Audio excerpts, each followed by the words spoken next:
3/4 हमारी जो अर्थ की सरफेस है अप्रोक्सीमेटली उसकी स्कार्सिटी पाई जा रही है।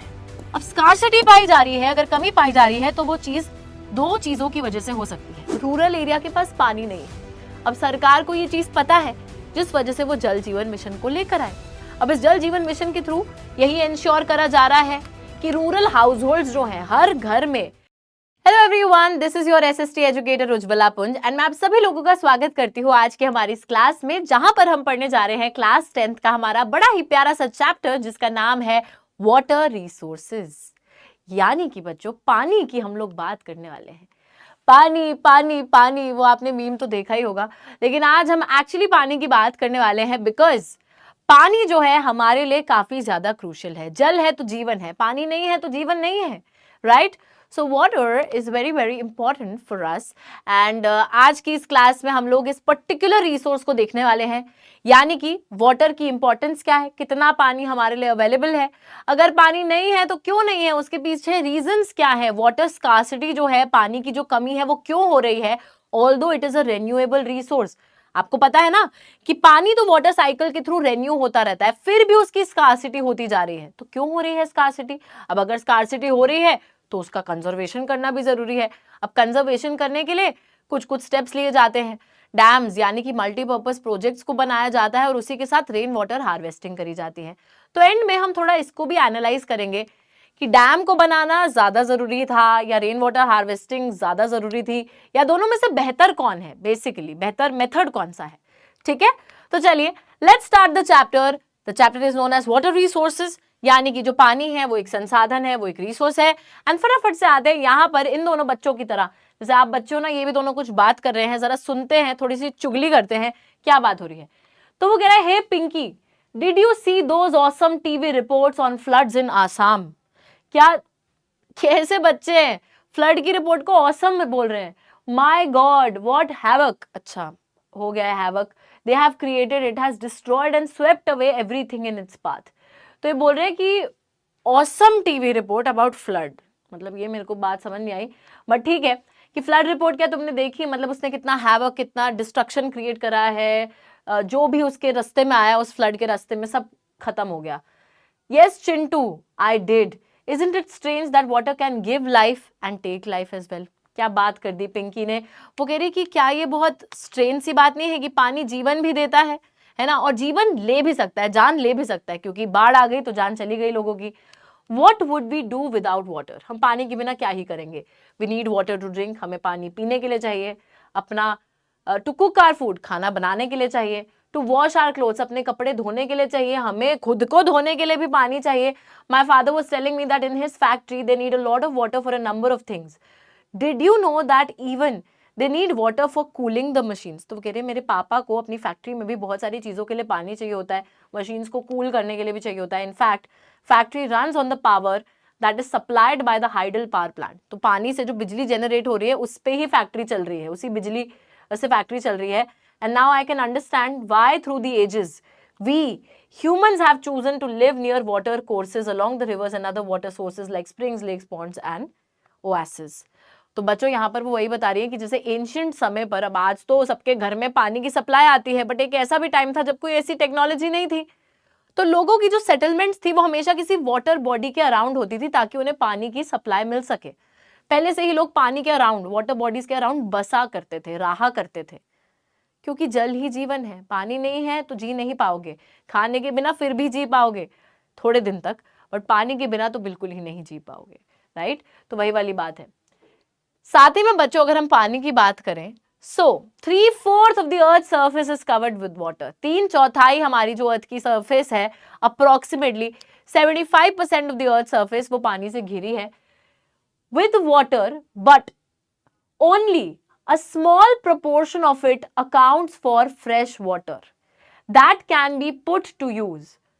लेकिन उस पूरे पानी का एक बहुत ही छोटा परसेंटेज ऐसा है जो कि फ्रेश वाटर है, जिसे हम इस्तेमाल कर सकते हैं। And also water is a renewable resource.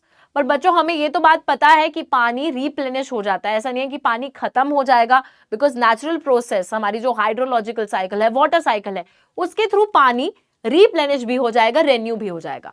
आपको पता है ना कि पानी होता है ना, अभी पानी है, फिर जो है ऊपर जाएगा, क्लाउड फॉर्मेशन होगी, है ना, तो इवेपोरेट होगा, कंडेंसेशन होगा, फिर प्रेसिपिटेशन होगा, बारिश बन के जो है पानी फिर से आ जाएगा और हमें मिल जाएगा। तो it is definitely a renewable resource, एक रेन्यूएबल रिसोर्स है। तो फिर चिंता किस बात की है? जब मैम पानी को हम यूज कर रहे हैं और पानी फिर से रेन्यू हो रहा है, तो फिर टेंशन किस बात की है? ऊपर से इतना सारा पानी है, बट इतने सारे पानी में से थोड़ा सा ही फ्रेश वाटर है, पर रेन्यू हो रहा है, तो दिक्कत क्या है? दिक्कत अभी पता चलेगी। Now how is it that countries and regions around the globe suffer from water scarcity? ऐसा क्यों है कि countries and regions throughout the globe, हर जगह पर, बहुत सी जगहों पर लोग पानी की किल्लत से गुजर रहे हैं? And why is it predicted that bye 2025, और ऐसी भविष्यवाणी भी करी जाती है कि 2025 तक 2 बिलियन लोग एब्सोल्यूट वाटर स्कार्सिटी, बिल्कुल पानी की कमी में रहेंगे। तो रेन्यूएबल है तो दिक्कत क्यों है, अभी देखते हैं। चलिए, तो अभी फिलहाल चैप्टर को चालू करने से पहले let us look at all the things that we are gonna study in this chapter. सबसे पहले बच्चों हम पढ़ेंगे वाटर स्कार्सिटी।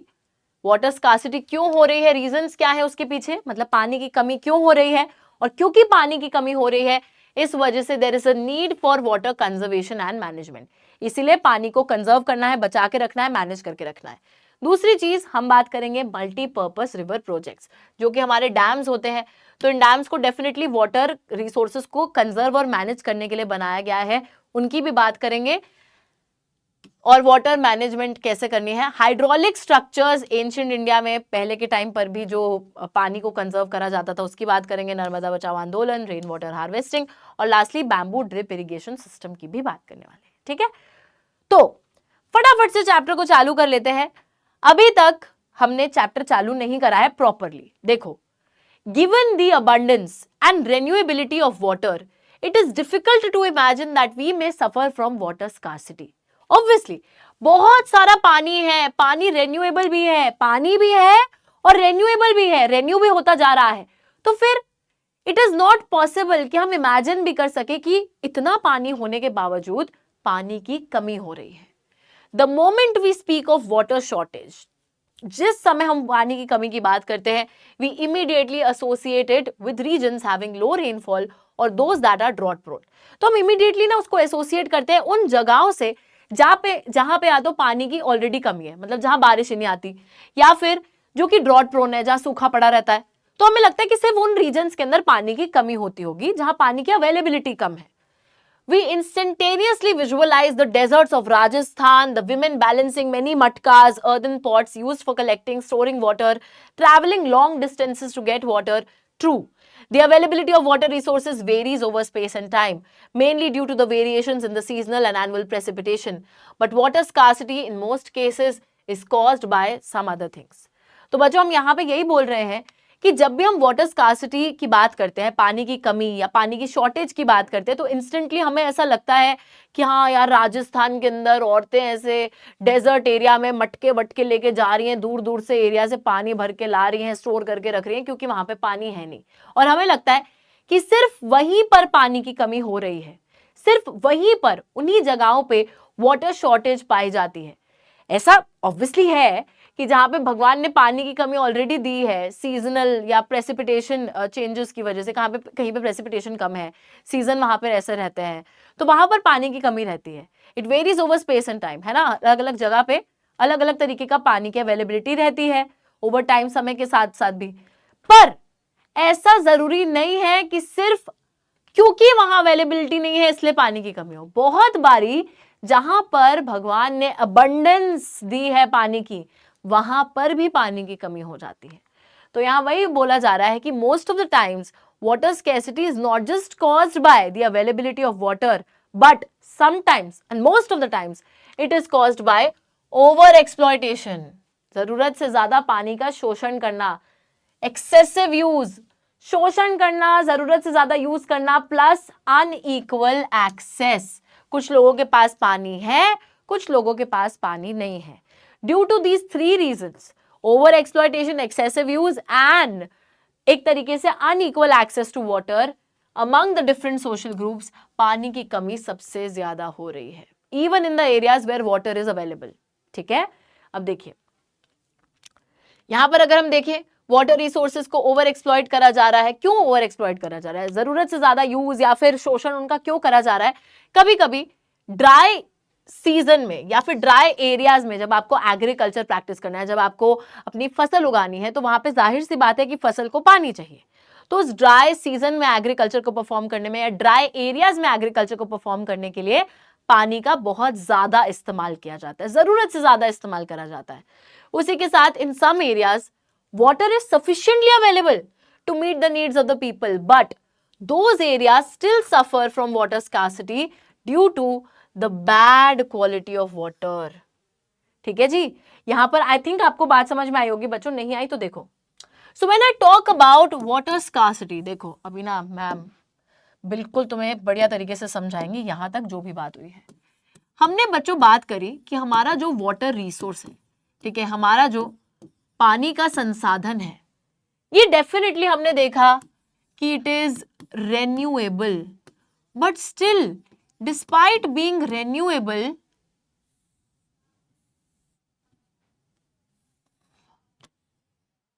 ओहो, ठीक है, डिस्पाइट बीइंग रेन्यूएबल वी सी कि इस वाटर रिसोर्स की स्कार्सिटी पाई जा रही है। अब स्कार्सिटी पाई जा रही है, अगर कमी पाई जा रही है, तो वो चीज दो चीजों की वजह से हो सकती है।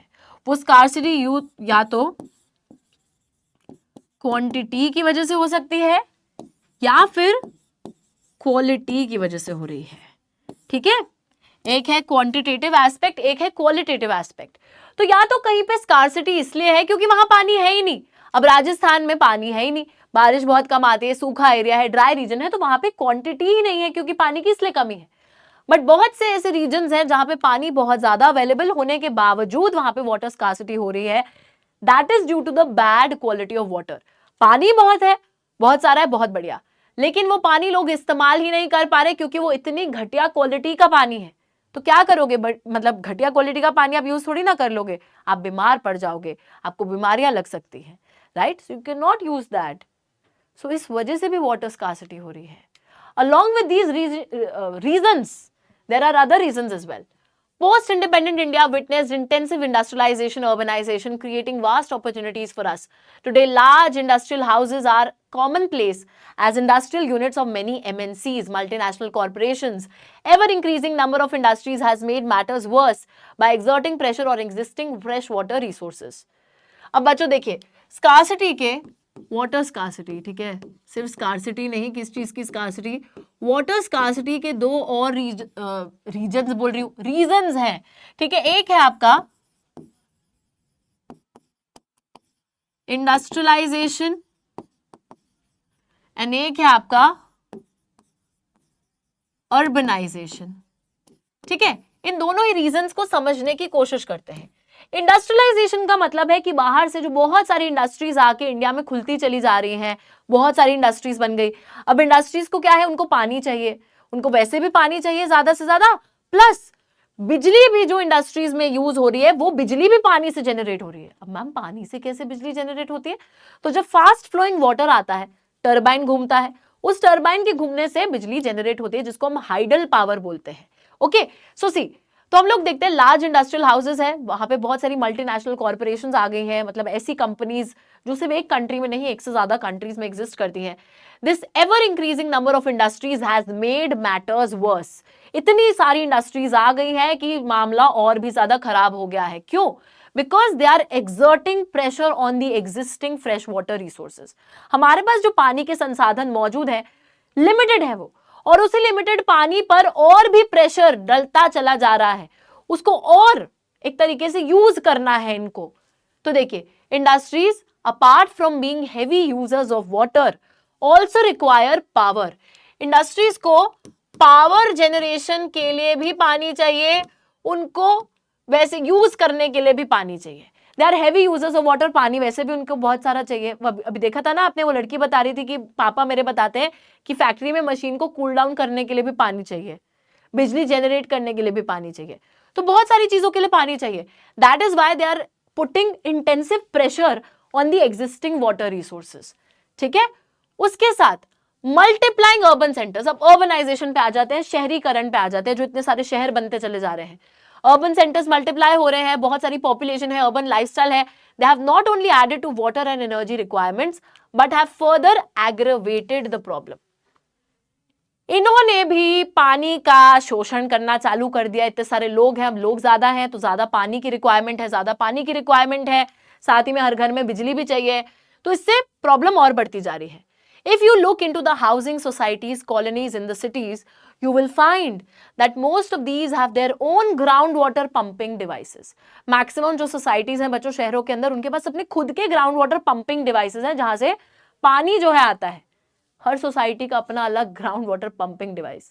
ग्राउंड वाटर में पानी नहीं है लेकिन सबके घर में पंपिंग डिवाइस है, सबकी सोसाइटी में पंपिंग डिवाइस है। बहुत ही बढ़िया। Not surprisingly we find that fragile water resources are being over exploited and have caused their depletion in several of these cities.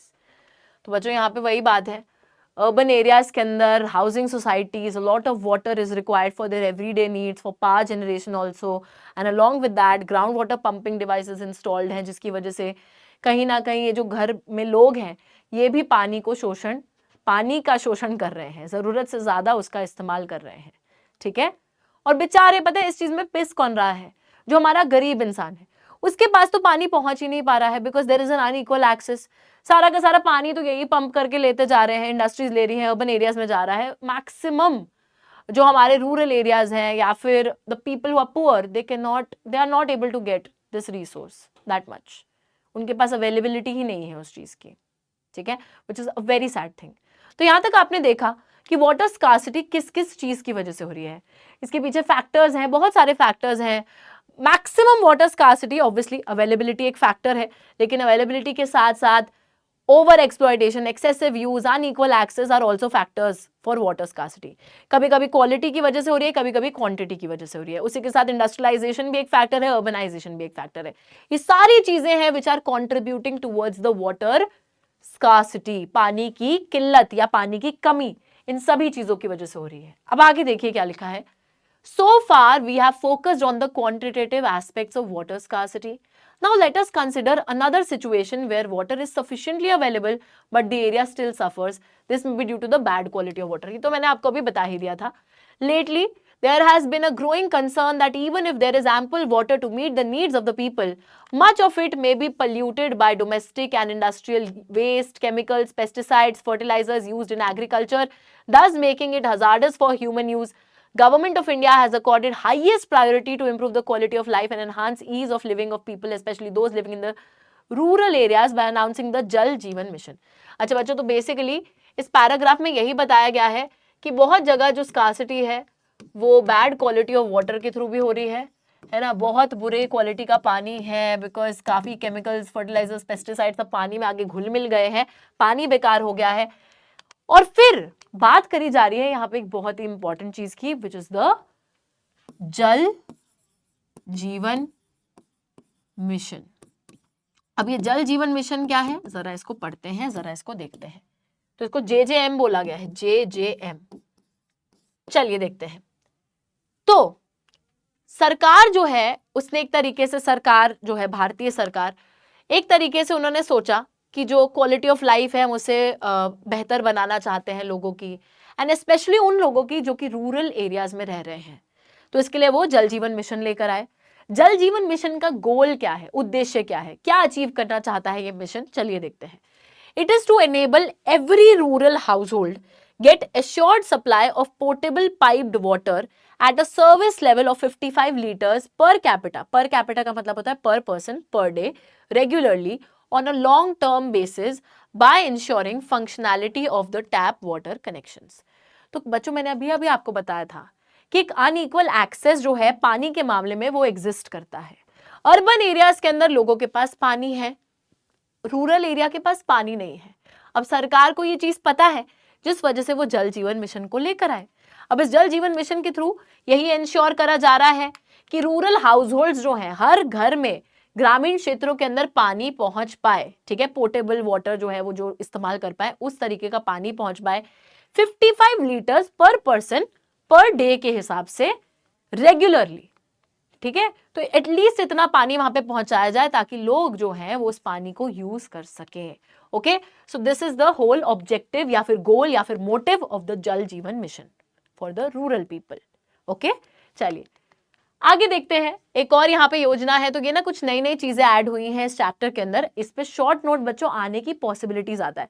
मैं ज्यादातर देखती हूँ कुछ एक दो चैप्टर्स होते हैं जिसमें हर साल कुछ कुछ एक छोटे मोटे से टॉपिक्स या पैराग्राफ्स हमारे ऐड हो जाते हैं एनसीईआरटी के अंदर, और हम उनको ना छोड़कर चले जाते हैं। हमें उन्हें छोड़ के नहीं जाना है, ठीक है बच्चों, उन्हें आपको बहुत अच्छे से पढ़ना है, बिकॉज जो भी नई चीज आ रही है उसकी पॉसिबिलिटी ज्यादा रहती है एग्जाम में आने की। अब यहाँ पर वही एक जो है हमारा छोटा सा बॉक्स है अटल भूजल योजना का। चलिए बात करते हैं अटल भूजल योजना के बारे में। अटल भूजल योजना या फिर अटल जल is being implemented in 8,220 water stressed gram panchayats of 229 administrative blocks talukas in 80 districts of 7 states Vij Gujarat, Haryana, Karnataka, Madhya Pradesh, Maharashtra, Rajasthan, Uttar Pradesh. तो आप लोग देख सकते हो कि ये जो अटल भूजल योजना है ये 8,220 वाटर स्ट्रेस्ड यानी कि जहां पानी की कमी है ग्राम पंचायत में of 229 administrative blocks taluks 80 districts of 7 states में, इन 7 स्टेट्स के 80 डिस्ट्रिक्ट्स में उसमें लागू करी जा रही है। इन सिलेक्टेड स्टेट्स में 37% total number of water stressed blocks exist करते हैं। One of the key aspect of Atal Jal is to bring in behavioral changes in the community from the prevailing attitude of consumption to conservation and smart water management. बच्चों basically ये जो योजना है इसका M यही है कि लोगों के अंदर बिहेवियरल चेंज लाना, उनकी सोच में परिवर्तन लाना। क्योंकि अभी क्या सोच है, अभी सोच है पानी को जाया करने की। तो वो जो सोच है ना, जो प्रिवेलिंग एटीट्यूड है कंजम्पशन का कि करते जाओ कंज्यूम, पानी तो है क्या ही है, तो उस बिहेवियर को चेंज करना है और उनके मन में एक वो कंजर्वेशन की भावना, वाटर मैनेजमेंट की का जो बिहेवियर है उसको इनकलकेट करना है। तो basically in water stressed areas में आई इन स्टेट्स के, तो बेसिक एम यही था बिहेवियरल चेंज को लाने का। ओके, नेक्स्ट, तो ये सब हमने देख लिया है। अब बात ये आती है कि नीड ऑफ द आवर। बच्चों इतना ज्यादा वाटर स्कार्सिटी करने के बाद में ऑब्वियसली क्योंकि वाटर स्कार्स है, क्योंकि पानी की कमी है, तो अभी किस चीज की जरूरत है, पानी को बचाने की जरूरत है, पानी को कंजर्व करने की जरूरत है। So the need of the hour यानी कि अभी समय की मांग यही है कि आप लोग आपके जो वाटर रिसोर्सेज बचे हैं इनको प्लीज कंजर्व कीजिए और इनको मैनेज कीजिए, क्योंकि आप पानी को जाया कर रहे हो, बर्बाद कर रहे हो, खत्म कर रहे हो। क्यों करना है पानी को कंजर्व? अपने आप को बीमारियों से बचाने के लिए, नहीं तो बैड क्वालिटी ऑफ वाटर हो जाएगी, बीमार पड़ जाएंगे, क्या ही करेंगे। फूड सिक्योरिटी इंश्योर करने के लिए, क्योंकि अगर पानी रहेगा तभी फसलें उग पाएंगी, तभी हम खाना खा पाएंगे, तभी लोगों को खाना मिल पाएगा, अपने लाइवलीहुड, अपने जीवन यापन को कंटिन्यू करना और अपनी प्रोडक्टिव एक्टिविटीज को कंटिन्यू करने के लिए, और हमारे नेचुरल इकोसिस्टम को डिग्रेडेशन से बचाने के लिए, हमारे एनवायरमेंट को खराब और दूषित होने से बचाने के लिए भी पानी को कंजर्व करना बहुत ज्यादा जरूरी है। तो अभी तक कहानी यही है कि पानी जो है वो इतना है, लेकिन फिर भी पानी की स्कार्सिटी है। पानी की स्कार्सिटी क्यों है, रीजन बता दिए। इस वजह से क्योंकि पानी की स्कार्सिटी है तो उसे कंजर्व करना है। अब बच्चों पानी को कंजर्व करने के लिए हम लोग लेकर आ गए अपने मल्टीपर्पस रिवर प्रोजेक्ट्स। ठीक है, प्रोजेक्ट्स नहीं है ये, प्रोजेक्ट्स ही है, एक ही शब्द है, and integrated water resource management. तो बेसिकली ये जो मल्टीपर्पस रिवर प्रोजेक्ट्स यानी कि यहाँ पर आप जो डैम्स को कंस्ट्रक्ट करवाओगे, ठीक है, हम यहाँ पे डैम्स की बात करने वाले हैं, तो ये जो डैम्स को हम लोग कंस्ट्रक्ट कराएंगे, इन डैम्स को ही हम लोग मल्टीपर्पस प्रोजेक्ट का नाम देते हैं, क्योंकि ये बहुत सारे हमारे पर्पसेस को पूरा करते हैं। मल्टीपर्पस पर्पसेस नहीं, अरे हमारा इरेजर नहीं काम कर रहा, पूरा ही मिटा देता है। मल्टीपर्पस रिवर प्रोजेक्ट को लेकर आए हैं। क्यों लेकर आए हैं? ताकि हम लोग हमारे जो वाटर रिसोर्सेज हैं बचे कुचे उनको मैनेज भी कर सके और कंजर्व भी कर सके। ठीक है जी, चलिए देखिए। तो बच्चों यहां पर सबसे पहले बात करी जा रही है hydraulic structures in ancient India. पानी को बचाने का काम कोई आज ही नहीं सोचा गया है, बहुत पहले से, जब पानी की इतनी कमी नहीं भी थी तब भी लोग पानी को कंजर्व करते थे, प्रोटेक्ट करते थे, क्योंकि वो समझदार थे। तो देखिए, in the first century BC पे पहुंच गए हैं। श्रृंगावेरापुरा जो कि इलाहाबाद के पास है, वहां पर एक सोफिस्टिकेटेड वाटर हार्वेस्टिंग सिस्टम था, channeling the flood water of the river Ganga. तो ये water harvesting system river Ganga में जब बाढ़ से आती थी तो वो जो एक्स्ट्रा पानी होता था उसको ये कंजर्व करके रखते थे। उसके बाद during the time of Chandragupta Maurya के टाइम पर, मौर्यन डायनेस्टी जब राज कर रही थी, डैम्स, लेक्स, इरिगेशन सिस्टम्स को बहुत ज्यादा बनाया जाता था। उस टाइम पे डैम्स, लेक्स, रिवर सिस्टम बनाए जा रहे थे वाटर कंजर्वेशन के लिए। एविडेंसेस ऑफ, तो बहुत से सबूत हमें मिलते हैं छोटे छोटे कि irrigation works have been found in Kalinga जो उड़ीसा में, नागार्जुना कोंडा आंध्र प्रदेश, बेन्नूर कर्नाटका में, कोल्हापुर महाराष्ट्र में भी आपको बहुत सारे एविडेंस मिलते हैं कि यहाँ पर भी इरिगेशन नेटवर्क वो सब था। उसी के साथ in the 11th century Bhopal lake, one of the largest artificial lakes of its time was built. Bhopal lake बच्चों एक आर्टिफिशियल लेक है, नेचुरल लेक नहीं है, उसको बनाया गया था। It was one of the largest artificial lake of that time, ठीक है, that was built during that time. In the 14th century, the tank in Hauz Khas, Delhi was also constructed by Iltutmish for supplying water to the Siri Fort area. तो 14th century में जो हौज खास है वहां पर भी एक tank बनाया गया था दिल्ली के अंदर इल्तुतमिश द्वारा, ताकि वाटर जो है सिरी फोर्ट एरिया में प्रोवाइड किया जा सके। तो ये सारी चीजें पहले से हो रही हैं, टैंक्स, लेक्स, डैम्स, ठीक है, water conservation, it has been happening through the ancient times. तो बेसिकली आपको वही सब बताया गया है कि ये स्ट्रक्चर्स तब से बन रहे हैं। तो अभी तो बहुत ही ज्यादा जरूरत है ना, अब तो पानी बिल्कुल ही जाया कर दिया है, तो अब तो करना ही पड़ेगा कुछ तो वही वाली बात यहाँ पे हो रही है। अब बच्चों डैम होता क्या है? ओ डैम, वो वाला डैम नहीं, यहाँ पर डैम है हमारा स्ट्रक्चर नहीं बल्कि रिजर्वोयर। देखो सबसे पहले इसको पढ़ लेते हैं, फिर मैं तुम्हें अपनी बहुत ही बढ़िया चित्रकारी के थ्रू समझाऊंगी।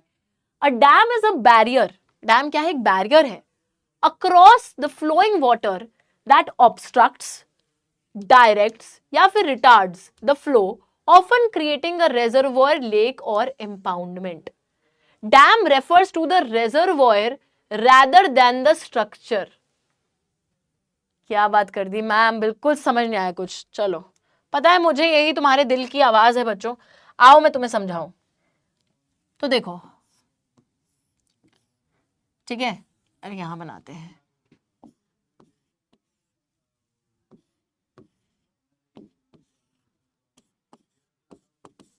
इसे घर नहीं बनाया है मैंने, ठीक है, एक स्ट्रक्चर है ये। अब जब बहता हुआ पानी आएगा, पानी आ रहा है, ठीक है, तो ये पानी जो है डैम के गेट के थ्रू एंटर करेगा। तो ये जो गेट है यही स्पिलवे है, ठीक है, जहां से पानी फेंका जाता है या अंदर जाता है पानी, ये स्पिलवे है। और इसके पीछे ना एक ऐसे रेजर्वोयर सा क्रिएट करा जाएगा, रेजर्वोयर, लेक या इम्पाउंडमेंट, जहां आपने पानी भर के रख लिया है, यही पानी आया, इस पानी के ऊपर एक बैरियर सा बना, ये स्ट्रक्चर है, ठीक है, ये बैरियर बना, इस बैरियर में गेट होते हैं, ये गेट खुले, ये पानी आपने जमा करके पीछे उस इम्पाउंडमेंट, ये क्या है, ये एक तरीके से आपका इम्पाउंडमेंट है, इसको इम्पाउंडमेंट बोल लो। इम्पाउंडमेंट होता है जहां गड्ढा सा पानी जमा करके रखा गया, आपका रेजर्वोयर है ये, लेक बोल लो, इसको लेक बोल लो, कुछ भी बोल लो, ठीक है। तो यहाँ पे पानी जमा करके रखा गया, और असली में ये जो इम्पाउंडमेंट रेजर्वोयर लेक है ना, इसको डैम बोला जाता है। ये होता है डैम, जहां पानी आपने जमा करके रखा है। ये क्या है? ये है आपका स्पिलवे। क्या है ये? स्पिलवे। ओके, तो ये होता है यार डैम। क्या बढ़िया ड्राइंग बनाई है मैंने। तो ये आपका स्ट्रक्चर, पीछे जहां पानी जमा करके रखा है वो रेजर्वोयर, वो असली में डैम है, और ये है आपका स्पिलवे जहां से पानी गिर रहा है। तो most dams have a section called the spillway और अ वियर। स्पिलवे या वियर होता है इनमें, और over which or through which it is intended that water will flow either intermittently or continuously। तो या तो कंटिन्यूसली पानी बहता रहेगा स्पिलवे के थ्रू, या फिर थोड़े टाइम के बाद इंटरमिटेंटली, जैसे इंटरमिटेंट फास्टिंग होती है ना, थोड़ा टाइम खाना खाते हैं फिर छोड़ देते हैं, वही। तो थोड़ा टाइम पानी बहेगा फिर नहीं बहेगा, फिर पानी बहेगा फिर नहीं बहेगा, तो वही बात हो रही है। तो समझ में आया आपको कि डैम एक बैरियर है फ्लोइंग वाटर के अक्रॉस, पानी बहता हुआ आ रहा है उसके अक्रॉस एक बैरियर है, जो कि या तो पानी को ऑब्स्ट्रक्ट करता है, मतलब रोक रहा है, या तो डायरेक्ट करता है किसी दूसरी साइड, या फिर रिटार्ड करता है, वापस भेज रहा है, फ्लो ऑफ वाटर को एक रेजर्वोयर लेक या इंपाउंडमेंट क्रिएट करता है। This is the dam, this is the spillway. Okay, very very clear. Dams जो है बच्चों, उनको हम क्लासिफाई करते हैं दो टाइप्स पे। एक तो उनके स्ट्रक्चर के हिसाब से, कभी कभी पर्पस के हिसाब से, कभी कभी हाइट के हिसाब से। तो हमने देखा कि स्ट्रक्चर या मटेरियल के हिसाब से हम डैम को क्लासिफाई करते हैं, जिस मटेरियल से डैम बना है, कि अगर लकड़ी से बना है तो टिम्बर डैम, एम्बैंकमेंट या फिर मेसनरी डैम जो होते हैं, है ना, जो सीमेंट वगैरह से बनते हैं वो वैसे डैम भी होते हैं, और भी सब टाइप होते हैं मटेरियल के हिसाब से, या फिर आप उनकी हाइट के हिसाब से, जो हाइट है डैम की उसके हिसाब से भी आप डैम को क्लासिफाई कर सकते हो। अब अगर डैम लंबा है तो हाई डैम, मीडियम या लो डैम, तो उसी हाइट के हिसाब से भी आप उसको क्लासिफाई कर सकते हो, जैसे low dam, medium height dam, high dam, ठीक है। हाइट के हिसाब से भी क्लासिफाई हो सकते हैं, स्ट्रक्चर और मटेरियल यूज्ड के हिसाब से भी क्लासिफाई हो सकते हैं। अब वो सब बातें तो ठीक है, लेकिन यहाँ पर एक बड़ी इंपॉर्टेंट बात बोल देते हैं हमारे पहले प्रधानमंत्री आजाद भारत के जवाहरलाल नेहरू। बच्चों, जवाहरलाल नेहरू जी ये बोलते हैं, he proudly proclaimed the dams as the temples of modern India. मंदिर बोल दिया मॉडर्न इंडिया का डैम्स को जवाहरलाल नेहरू जी ने। मैम, लोग क्या डैम पे जाके पूजा करते थे, हार चढ़ाते थे? नहीं बच्चों, यहां पर नेहरू जी का मतलब समझने की कोशिश कीजिए, कवि क्या कहना चाहते हैं। तो देखिए, तो रीजन था, reason being that it would integrate the development of agriculture and the village economy with rapid industrialization and the growth of the urban economy। तो इनका मतलब ये था कि देखो, डैम ना आपकी विलेज की भी हेल्प करेगा, विलेज इकोनॉमी जो है, एग्रीकल्चर जो है वहां पर भी मदद करेगा, और जो आपकी अर्बन इकोनॉमी है जहां इंडस्ट्रीज है उसकी भी मदद करेगा। क्योंकि विलेजेस के अंदर आपको क्या चाहिए, विलेजेस की डेवलपमेंट के लिए एग्रीकल्चर की डेवलपमेंट चाहिए, खेती बाड़ी और ज्यादा होनी चाहिए, फसलें और उगनी चाहिए, है ना। तो उसको उगने के लिए क्या चाहिए, पानी चाहिए, पानी डैम देगा आपको, तो एग्रीकल्चर डेवलप होगा, विलेज इकोनॉमी डेवलप होगी। अर्बन एरियाज में जो इंडस्ट्रीज हैं उसकी डेवलपमेंट के लिए आपको क्या चाहिए, बिजली चाहिए, पानी चाहिए, बिजली पानी भी आपको डैम दे रहा है। इस वजह से दोनों ही इकोनॉमीज को और आगे डैम्स लेकर जाएंगे और दोनों की डेवलपमेंट को इंटीग्रेट करेंगे, जोड़ेंगे आपस में और देश को आगे लेकर जाएंगे। इसलिए उन्होंने एक मंदिर का दर्जा दे दिया डैम्स को, कि पूजा करनी चाहिए कि भाई हर इकोनॉमी को आगे लेके जा रहा है। इस सेंस में उन्होंने ये लाइन बोली थी। अब देखो, बात यह आती है कि मैम आपने डैम को डैम ही क्यों नहीं बोला, आपने डैम को multipurpose project, integrated water management system ऐसे क्यों बोला है, हमारा सिस्टम हिला डाला है आपने। हाँ, तो बच्चों मैंने ऐसे मजे में नहीं बोला है, डैम्स को हम लोग मल्टीपर्पस प्रोजेक्ट क्यों बोलते हैं उसके पीछे रीजन है, क्योंकि जो डैम है वो मल्टीपल पर्पसेस को पूरा करते हैं, बहुत सारी चीजों के लिए उनको बनाया जाता है। अभी देखोगे आप, ठीक है, ध्यान से देखिएगा। What are dams and how do they help us in conserving and managing water? Dams होते क्या है और ये डैम्स हमको पानी को कंजर्व और मैनेज करने में मदद कैसे करते हैं, चलिए देखते हैं। हाइलाइटर लेते हैं यहां पर और हाईलाइट कर देते हैं, ठीक है, ग्रीन ब्लू कलर से दिखेगा नहीं ना, चलो ठीक है। देखो, dams were traditionally built to impound rivers and rainwater that could be used later to irrigate agricultural field। तो यार, जब डैम को पहले बिल्ड करा जाता था ना, जब इनको ट्रेडिशनली बिल्ड करा जाता था, क्यों बिल्ड करा जाता था पहले के टाइम पे, ताकि आप जो रिवर जो नदियां हैं उसके पानी को बचा के रखो, रेन वाटर को बचा के रखो, जिसको बाद में फील्ड्स को इरिगेट करने में काम आएगा, एग्रीकल्चर में मदद करेगा। But today dams are built not just for irrigation but for electricity generation. आजकल के टाइम में बच्चों कहानी बिल्कुल पलट गई है।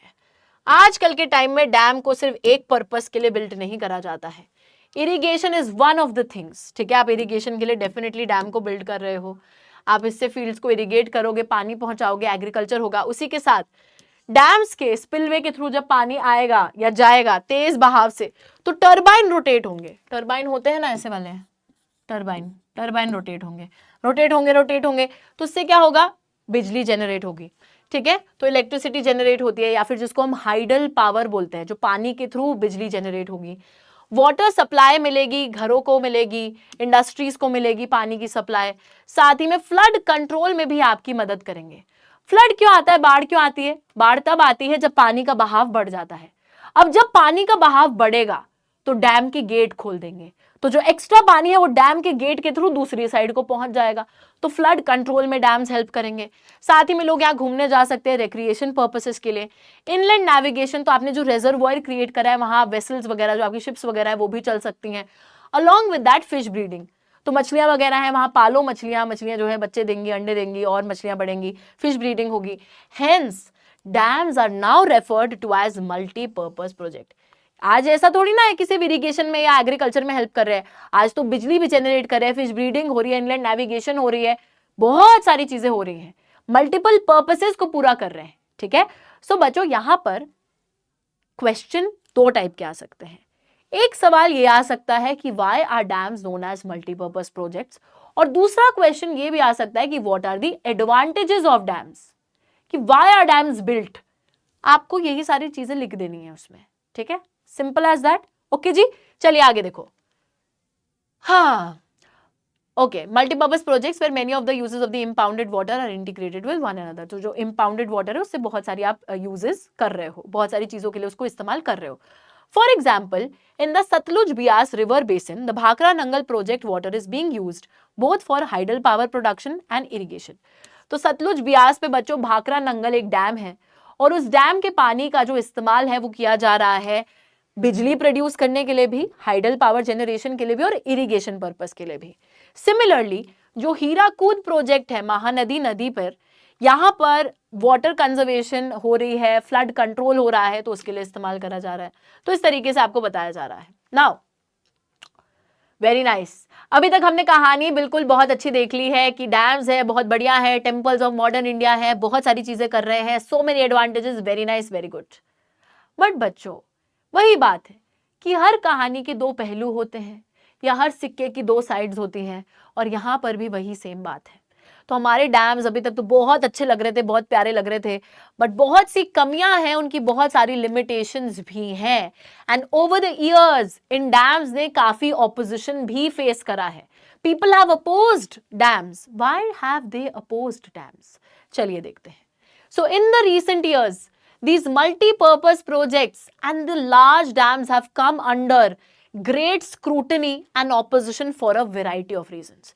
तो यहां पर ना दो चीजें हैं, याद रखिएगा। क्वेश्चन जिस हिसाब से आता है, या तो आपको पूछेंगे यार एक तो ये okay, why are dams being opposed,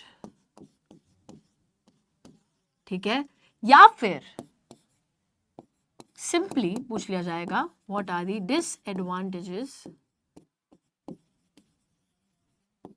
of dams. ठीक है, तो या तो डैम्स को अपोज क्यों किया जा रहा है ये पूछ लिया जाएगा, या फिर सिंपली पूछ लिया जाएगा कि डिसएडवांटेजेस क्या है डैम्स की, क्या क्या कमियां हैं, क्या क्या लिमिटेशंस है, ये पूछ लिया जाएगा। ठीक है, now in the recent years, कुछ हाल फिलहाल के सालों में, multipurpose projects and the large dams have come under great scrutiny and opposition for a variety of reasons.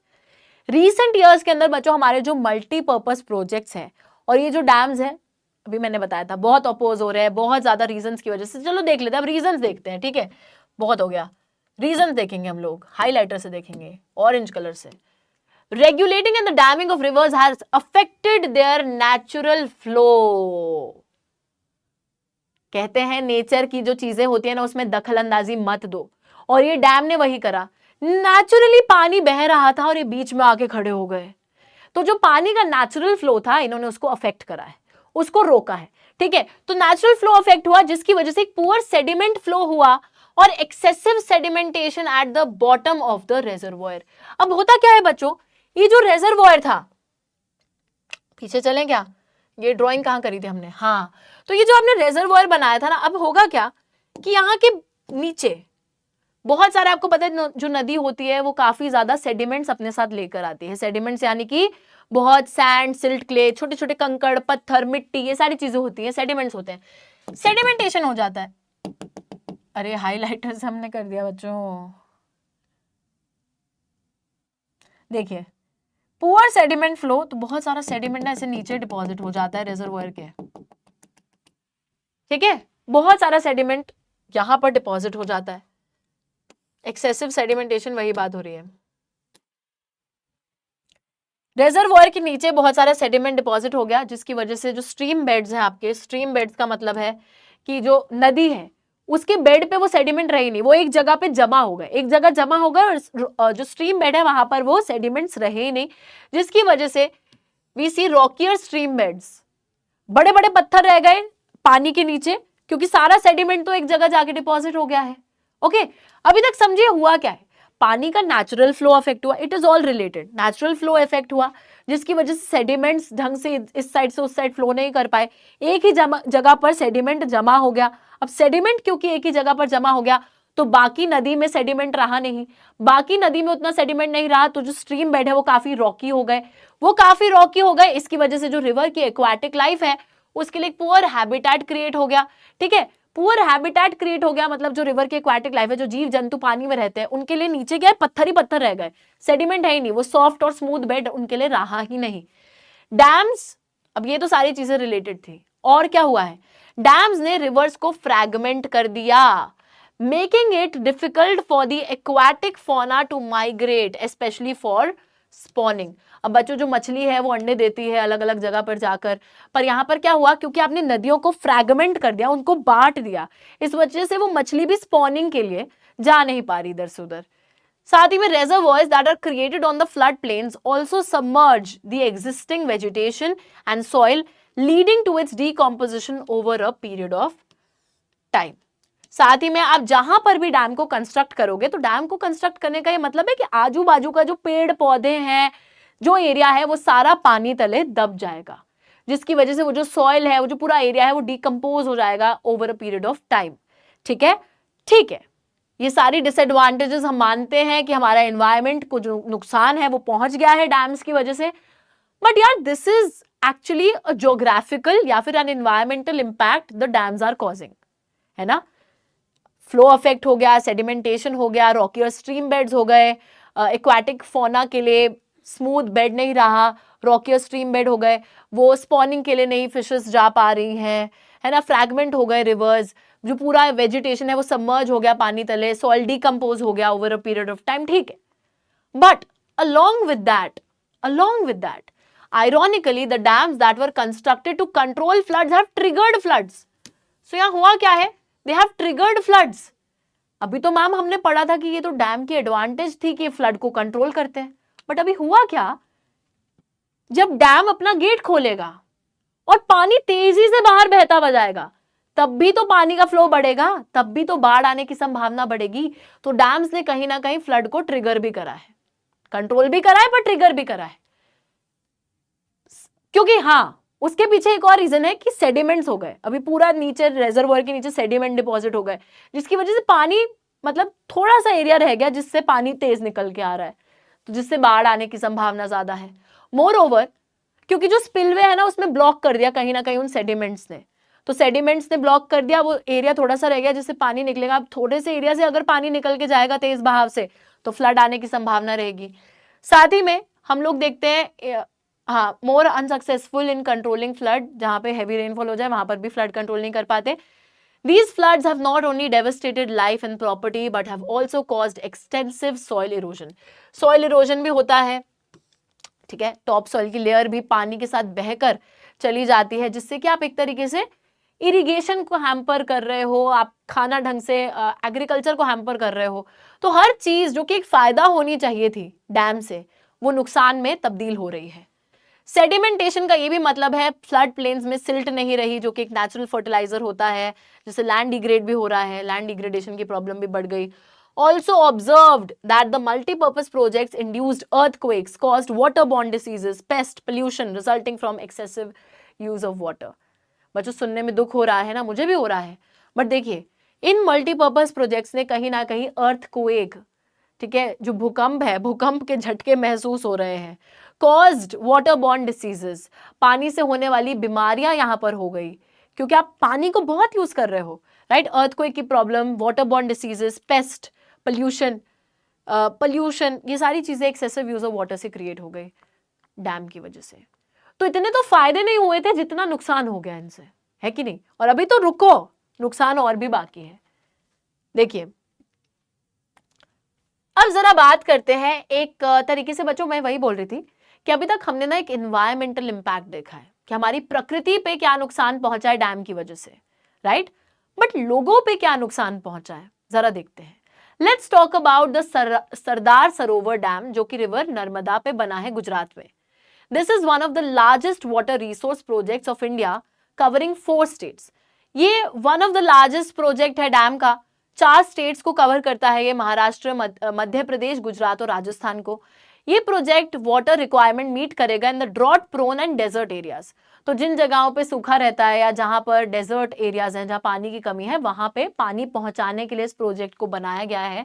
It will provide irrigation facilities, irrigation के लिए पानी प्रोवाइड करेगा to 18.45 lakh hectare of land covering 3,112 villages in 15 districts of Gujarat. तो इतने इतने villages में irrigation facility provide करेगा, irrigate करेगा 2,46,000 हेक्टेयर ऑफ लैंड। बरमेर और जलोर की जो डिस्ट्रिक्ट्स है राजस्थान की, वहां पर 37,500 हेक्टेयर इन ट्राइबल हिली tract of Maharashtra through lift. About 75% of the command area in Gujarat is drought prone, while entire command in Rajasthan is drought prone. Assured water supply will soon make this area drought proof. तो जहां जहां पानी की कमी है राजस्थान गुजरात के हिस्सों में, वहां पर पानी प्रोवाइड किया जा रहा है थ्रू दिस प्रोजेक्ट। बहुत बढ़िया है ना, बहुत बढ़िया। नहीं रुकिए बच्चों, अभी सरदार सरोवर डैम पर आते हैं सबसे पहले तो, ठीक है। तो लेट्स टॉक अबाउट दिस। हमने अभी तक देखा एक बहुत ही बड़ी चीज जो कि एक बहुत ही बड़ी प्रॉब्लम है डैम की, ठीक है, वो क्या है? वन ऑफ द बिग, ये देखो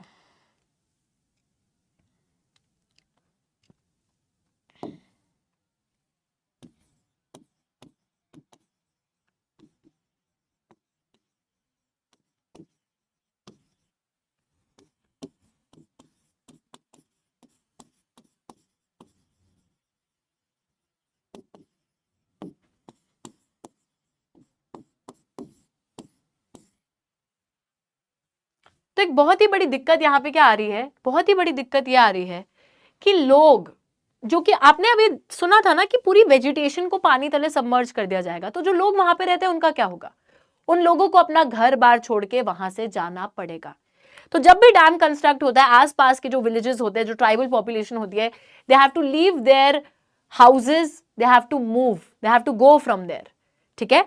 तो वो लोग जहां से बचपन से पले बड़े हैं, जो भी काम कर रहे हैं, हर चीज उनको छोड़ छाड़ के, अपना घर बार छोड़ छाड़ के सिर्फ देश के हित के लिए या डैम की कंस्ट्रक्शन के लिए वहां से जाना पड़ता है। अब वो लोग चले तो जाएंगे, बट बात यह है कि सरकार उनको प्रॉपर कहीं दूसरी जगह पर घर प्रोवाइड करे या ना करे, रिहैबिलिटेशन दे रही है कि नहीं दे रही है। तो बहुत बारी बच्चों मिल भी जाता है, बट बहुत बारी ऐसा होता है कि कुछ को नहीं भी मिलता। और साथ ही में वो लोग जहां पर पूरा अपना काम धंधा कर रहे होते हैं, वो काम धंधा छोड़ के जब वो एक नई जगह पे जाते हैं, तो वहां पर स्क्रैच से चीजों को स्टार्ट करना is also very difficult, survive करना is also very difficult in a new place, right. तो एक बहुत बड़ा डिसएडवांटेज इन डैम्स का ये है that it has caused the displacement of the local people. बहुत से लोगों को अपना घर बार, जीवन यापन, हर चीज छोड़कर वहां से मूव करना पड़ता है for the sake of the country's development, right. But that is also pretty bad for the people who have to sacrifice for the nation. वो चले जाएंगे, बट वो कैसे अपना गुजारा करेंगे, ये बहुत मुश्किल है, ठीक है।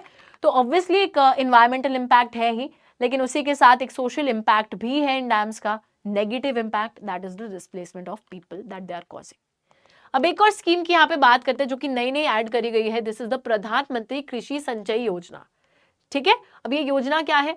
Broad objective of this program: enhance the physical access of water on the farm and expand cultivable area under assured irrigation, हर खेत को पानी, improve on farm water use efficiency to reduce wastage and increase availability both in duration and extent, irrigation and other water saving technologies, per drop more crop, and introduce sustainable water conservation practices। तो कृषि संचय योजना बच्चों basically farmers के लिए योजना बनाई गई है सेंट्रल गवर्नमेंट द्वारा। ऑब्जेक्टिव यही है कि जो एक्सेस है पानी का, पानी की जो पहुंच है, वो सारे फार्म एरियाज तक मिल सके, किसानों को मिल सके, उनसे वो इरिगेट कर सके, अपना कल्टिवेबल एरिया एक्सपैंड कर सके, और ज्यादा खेती कर सके, और ज्यादा पानी यूज कर सके, ठीक है। वाटर यूज एफिशिएंसी को इंप्रूव करना है। पानी का यूज जो है जिस तरीके से हो रहा है वो एफिशिएंटली हो, सही तरीके से हो, वेस्टेज कम से कम हो, ठीक है। ज्यादा से ज्यादा ड्यूरेशन के लिए पानी मिले, ज्यादा एक्सटेंट पे आपको पानी मिले, इरिगेशन आप कर सको, लेकिन उसी के साथ साथ ये नहीं है कि पानी मिल रहा है तो बहा दो पानी को।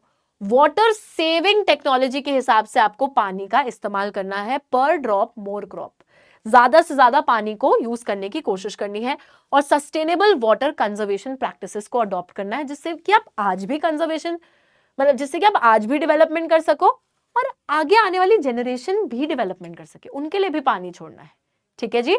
चलिए अब देखते हैं अब बच्चों यहां पर आते हैं सेकंड तरीके पर। अभी तक हमने देखा कि एक वाटर कंजर्वेशन की टेक्निक है रेन वाटर हार्वेस्ट डैम्स को कंस्ट्रक्ट करना और डैम्स के थ्रू वाटर को मैनेज करना, बट वहां पे तो उल्टा ही पड़ गया। डैम्स हमने जिस पर्पस के लिए बनाए थे, मल्टीपल पर्पसेस के लिए बनाए थे, जितनी एडवांटेजेस उन्होंने दी उससे ज्यादा तो उन्होंने डिसएडवांटेजेस हमको दे दी। अब हमें जरूरत पड़ती है एक बेहतर तरीके की जिससे हम पानी को कंजर्व कर सके, और वो बेहतर तरीका है रेन वाटर हार्वेस्टिंग का तरीका, जिससे कि बच्चों जो बारिश का पानी होता है उससे हम कंजर्व करके रख सके, स्टोर करके रख सके, which is a much much better way than dams, और इजीली हो भी जाएगा। अभी हम जो देखने वाले हैं वो है अलग अलग तरीके जिससे कि भारत के अलग अलग हिस्सों में रेन वाटर को स्टोर करा जाता है, हार्वेस्ट करा जाता है। ठीक है, सो ये क्वेश्चन आता है कि what are the different ways through which rain water is being harvested in India. So let's look at it. First thing, in the hills and the mountainous regions, people built diversion channels like the Gulls and Kulls of the Western Himalayas for agriculture. तो जो हमारे हिली या mountainous region है, जो पहाड़ है western Himalayas के, वहां पे ना ऐसे पहाड़ की जो ये चोटी होती है, यहाँ पर ना ऐसे गड्ढे टाइप के बनाते हैं, इसके अंदर पानी को स्टोर करके रखा जाता है। किसको स्टोर करके रखा जाता है? पानी को स्टोर करके रखा जाएगा बच्चों इसके अंदर। ठीक है, पानी को स्टोर करके क्यों रखा जा रहा है इसके अंदर? या आपने चैनल्स बनाए हैं, गुल्स एंड कुल्स इसको बोला जाता है। क्या बोला जाता है इसको? गुल्स एंड कुल्स। ठीक है, गुल्स एंड कुल्स हिमालयाज, वेस्टर्न हिमालयाज में बन रहे हैं, और इस पानी का इस्तेमाल बाद में इरिगेशन के लिए किया जाएगा। किसके लिए किया जाएगा? एग्रीकल्चर के लिए, इरिगेशन के लिए इसको यूज करा जाएगा। उसके बाद राजस्थान के अंदर हम देखते हैं rooftop rain water harvesting technique चलती है, जहां पे जैसे छत है, रूफटॉप क्या है? छत होता है, तो छत पे बारिश का पानी पड़ेगा, वहां पे एक पाइप अटैच्ड है, पाइप एक टैंक से अटैच हो रही है, ये पानी जो है इस पाइप से होता हुआ इस टैंक में आएगा, और फिर इस टैंक में इसको स्टोर कर लिया जाएगा, और फिर बाद में इसको यूज करा जाएगा। अब यूज करने के लिए आप इसको पीने के लिए भी यूज कर सकते हो, इरिगेशन के लिए भी यूज कर सकते हो, सो फॉर ऑल दैट। उसके बाद फ्लड प्लेन्स जो है बंगाल के फ्लड प्लेन्स में इनंडेशन चैनल्स बिल्ड करे जाते हैं to irrigate their fields. Let's talk about these inundation channels. अब बंगाल के फ्लड प्लेन्स, बच्चों फ्लड प्लेन समझते हो? ब्लू पे ब्लू दिख रहा है क्या? Flood plains. ठीक है, ये जो फ्लड प्लेन्स है मतलब कि ये नदी बह रही है, ठीक है, जब बाढ़ आती है, जिस जगह पे बाढ़ आती है मतलब नदी अपने आप का कोर्स जो है वो एक्सपैंड करेगी। तो करा क्या जाता है कि साइड में, नदी के साइड में जहां पर मतलब वहां तक नदी जाएगी, तो यहाँ पर ना गड्ढे से बना दिए जाते हैं। सपोज ये गड्ढा बना दिया है हमने, ये गड्ढा इधर बना दिया, ये गड्ढा इधर बना दिया, तो जब बाढ़ आएगी तो नदी जो है वो एक्सपैंड करके यहाँ तक आ जाएगी, नदी यहाँ तक बहने लग जाएगी, यहाँ तक बहने लग जाएगी, है ना। और फिर इन गड्ढों में पानी भर जाएगा, इन गड्ढों में पानी भर जाएगा बाढ़ के दौरान। फिर जब बाढ़ खत्म हो जाएगी तो नदी वापस इधर आ जाएगी, राइट, नदी वापस इधर आ जाएगी। अब नदी जब वापस अपने कोर्स में आ गई तो इन सब जगहों में पानी भर गया है। ये हमारे इनंडेशन चैनल्स हैं। क्या बोला जाता है इनको? इनको बोला जाता है इनंडेशन चैनल्स, जहां पे पानी जमा होके रह गया है। ठीक है, और ये जो पानी जमा हो गया है इनंडेशन चैनल्स के अंदर, ये बाद में पानी का इस्तेमाल करा जाएगा फील्ड्स को इरिगेट करने में। तो इस पानी को फिर बाद में जो इनंडेशन चैनल्स पे पानी भर गया है, इसका आप इस्तेमाल करोगे खेती करने के लिए, इरिगेशन के लिए। इसके बाद नेक्स्ट चीज आती है यहाँ पर in arid and the semi arid regions, जो सूखे इलाके हैं, सेमी सूखे इलाके, वहां पर एग्रीकल्चरल फील्ड्स, जैसे ये पूरा खेत है, इसको कन्वर्ट कर दिया गया रेन फेड स्टोरेज स्ट्रक्चर में। रेन फेड, पानी से भरा जा रहा है ये एरिया। तो देखो यार, ये पूरा फील्ड है, यहाँ पर ना एक तरीके की ऐसी दीवार सी बना दी पत्थर की। अब क्या हो रहा है, जब पानी आ रहा है, जब बारिश आ रही है, वो पानी इस तरीके से ये पूल ही क्रिएट हो गया है, इस पूल में वो पानी भरता चला जा रहा है। अब पानी भर गया, कैचमेंट एरिया से आया पानी, एक खादिन जोहाज जो बना है, पूल को बोला जाता है खादिन जोहाज। क्या बोला जाता है इसको? खादिन जोहाज, जो कि राजस्थान के कुछ हिस्सों में जैसे जैसलमेर वगैरह में बनाए जाते हैं। पानी इस पूल में भर गया, फिर इस पानी को वहां भरे रहने दिया जाता है। धीरे धीरे वो पानी जो है जमीन सोख लेती है, और बच्चों जमीन को जो मॉइस्चर चाहिए होता है वो मिल जाता है। Because this is a very सूखा हुआ इलाका, एरिड रीजन है, तो वहां पे उस सॉइल को मॉइस्चर चाहिए, पानी चाहिए। और वो पानी कैसे मिलेगा? तो यहाँ पे जो खादिन जोहाज क्रिएट करा गया, इसमें पानी रहेगा, बारिश का पानी इकट्ठा होकर धीरे धीरे उसको जमीन सोख लेगी और वो पानी मिल जाएगा। रेन वाटर हार्वेस्टिंग हो रही है, यूज करा जा रहा है उसको। उसके बाद एक बहुत ही ज्यादा इंपॉर्टेंट चीज, टंका सिस्टम। ये कहाँ है? राजस्थान का। Taankas are a part of the well developed rooftop rain water harvesting system built inside the main house और the courtyard, mainly practised in Rajasthan, particularly in Bikaner, Phalodi, Barmer areas for saving the rain water. तो ये जो टंका system है, ये rooftop rain water harvesting का ही हिस्सा है जो राजस्थान में प्रैक्टिस करा जाता है। इस टंका को या तो घर का जो मेन कोर्टयार्ड होता है वहां पर बनाया जाता है घर में, या फिर इसको अंडरग्राउंड भी बनाया जाता है। ठीक है बच्चों, बीकानेर, फलोदी, बाड़मेर, इन सभी जगहों में इसको प्रैक्टिस करा जाता है रेन वाटर को सेव करने के लिए। बहुत से घरों में underground rooms adjoining the tanka to beat the summer heat as it would keep the room cool. तो वही टंका से रूम्स भी ठंडे रहते हैं, लोगों को पीने का पानी भी मिलता है, एग्रीकल्चर के लिए भी पानी मिलता है। सो वेरी नाइस, पानी की कमी है, पानी मिल रहा है, बहुत ही बढ़िया। साथ ही में रेन वाटर या फिर पलर पानी जिसको बोला जाता है राजस्थान के अंदर, it is considered the purest form of natural water. बच्चों राजस्थान में जो टंका सिस्टम है, roof top rain water harvesting हो रही है, लोग बेसिकली पानी जो है बारिश का इतना ज्यादा सेव कर रहे हैं बिकॉज वहां पे पानी की कमी है। They realize the importance of water.